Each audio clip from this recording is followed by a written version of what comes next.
बिस्मिल्लाहिर्रहमानिर्रहीम अस्सलातु वस्सलामु अलैका या सय्यदी या रसूल अल्लाह, अस्सलातु वस्सलामु अलैका या सय्यदी या हबीब अल्लाह। तमाम सुनने वालों को मेरा सलाम। मैं हूं राना अजीम और आज बड़ी अहम तरीन डेवलपमेंट यह है कि मुस्लिम लीग नून ने एक बड़े जलसे के बाद,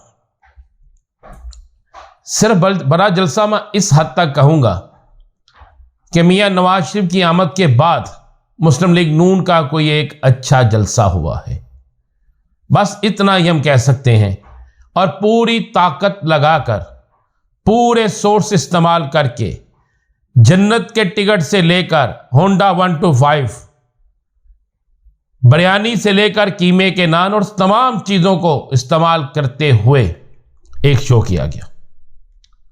लेकिन इस सारे शो के अंदर मुस्लिम लीग नून के कायद मियां मोहम्मद नवाज शरीफ ने अपने ही सके भाई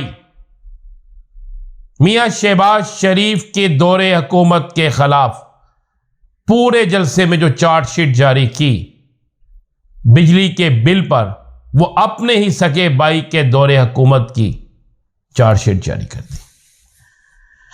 2022 में दौरे हुकूमत या जिसकी हुकूमत थी उसका नाम मियां मोहम्मद शहबाज शरीफ साहब था, जो मियां नवाज शरीफ साहब के बिल्कुल साथ खड़े थे और मियां नवाज शरीफ साहब की हमायत में नारे भी लगा रहे थे। उस वक्त भी सारी मुशावरत मियां साहब से मियां शहबाज शरीफ साहब ही करते थे। बड़ी उम्मीद थी लोगों को, बल्कि बहुत से तज्जियाकारों का यह कहना था कि मियां साहब लाहौर के जलसे में कोई ऐसा ऐलान करेंगे, कोई ऐसी पॉलिसी बयान करेंगे, कोई ऐसी मुआशी पॉलिसी देंगे कि जिससे जो उनका दावा है एक नया सफर पाकिस्तान की तारीख तब्दील हो जाएगी। लेकिन पूरे जलसे के अंदर दुखरे सुनाने और दुखरे सुनाने के साथ साथ यह कहना कि मेरे दौर में जब मैं था तो इतना बिजली का बिल था, और 2022 का एक बिल निकाल कर उन्होंने दिखाया। शायद मियां साहब ये बात भूल गए थे कि 2022 का जो बिल निकाल कर दिखाया था 2022 में किसी और की नहीं, मियां मोहम्मद शहबाज शरीफ साहब की हुकूमत थी और वो वजीर आजम थे और वजारते तवानाई बिजली भी उन्हीं की जमात के पास थी। तो फिर मियां साहब कौन सा बयानिया लेकर आए? मियां साहब कौन सी ऐसी नई चीज लेकर आए हैं कि जिसके बाद हम ये कह सके कि आने वाले वक्तों में मियां नवाज शरीफ साहब पाकिस्तान की तकदीर तब्दील कर देंगे। डॉलर की बात की उन्होंने, बिजली की बात की, बहुत सी चीजों की बात की। डॉलर तो मौजूदा दौरे हुकूमत में इस निगरान सेटअप की वजह से और आर्मी चीफ की वजह से सस्ता हुआ। जो पॉलिसी बनाई गई, जो चोरों को पकड़ा गया, जो लोगों को गिरफ्तार किया गया, जो मनी लॉन्ड्रिंग के खिलाफ ऑपरेशन किया गया, और तो और पाकिस्तान के एक बड़े तगड़े शख्स पर भी हाथ डाल दिया गया, तो ये तो क्लियर हुआ। लेकिन वो दौरे हुकूमत जिसमें शहबाज शरीफ साहब वज़ीर आज़म पाकिस्तान थे, उसमें ये चीज़ें तब्दील क्यों नहीं हुई? उसमें फ़र्क क्यों नहीं पड़ा? यानी हम ये कह सकते हैं कि मुस्लिम लीग नून का एक बड़ा शो, मैं फिर कह रहा हूँ शो में लोग, मेरा आज भी दावा है कि शो में लाए गए लोग ज़बरदस्ती, लालच या किसी और चीज़ से लाए गए थे। जलसों जुलूसों में जिस तरह मैंने माजी में देखा है, मुख्तलिफ सियासी जमातों के जलसों में जिनमें लोग खुद आते हैं, खुद वहाँ पर लोग नहीं आए थे।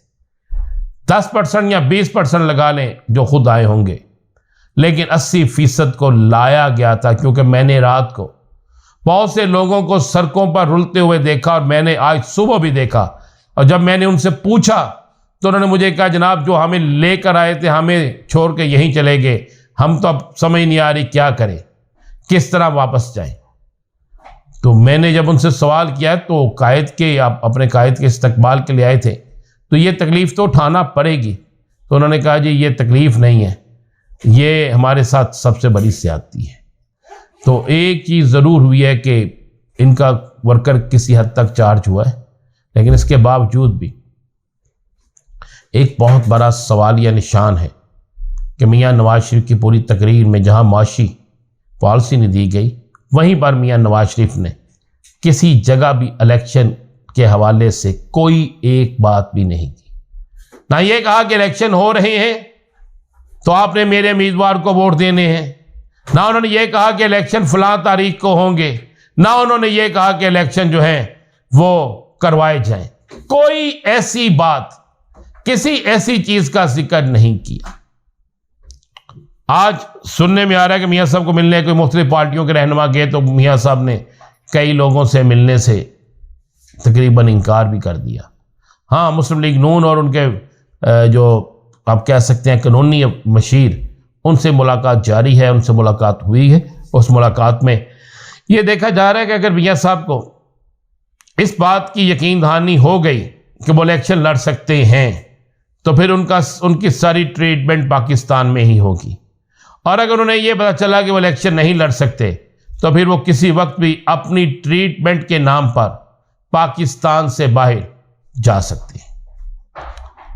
मेरे पास अहम तरीन जराए से एक और बड़ी खबर भी आई है, और बड़ी खबर यह है कि मियाँ नवाज शरीफ साहब ने जलसा के बाद अपने करीब तरीन साथियों से कहा कि जलसा तो हो गया, बाकी मामलात भी हो गए, बाकी चीज़ें भी हो जाएंगी, और अगर मुझे इलेक्शन की इजाज़त ना मिली, अगर नहली वाला मुझसे लेबर ख़त्म ना हुआ, और अगर मुझे सादुक और अमीन डिक्लेयर ना किया गया, और अगर इलेक्शन हुए और उन इलेक्शनों में हमारे मुकाबले में तहरीक इंसाफ समेत दीगर सियासी जमातें हुई, तो फिर हम किस तरह सरवाइव करेंगे।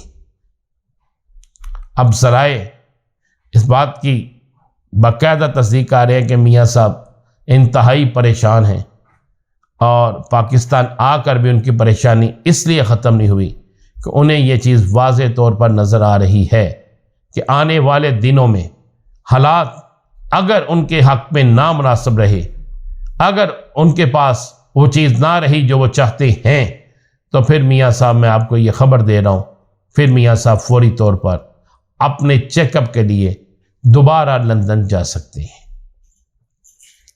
अब देखना यह होगा कि क्या वाकई मियाँ साहब दोबारा लंदन जा सकते हैं, लंदन जाएंगे, या मियाँ साहब यहीं पर रहकर पाकिस्तान के अंदर रहकर ही सियासत करेंगे।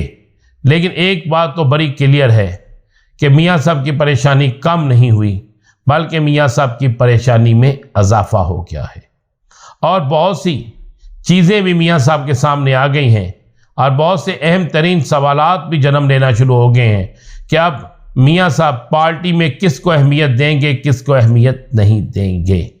शहबाज शरीफ को तो आउट नहीं कर सकते, हमजा को तो आउट नहीं कर सकते, लेकिन वो लोग जो हमजा और शहबाज शरीफ के साथ थे, उनके साथ आने वाले दिनों में क्या सलूक हो सकता है।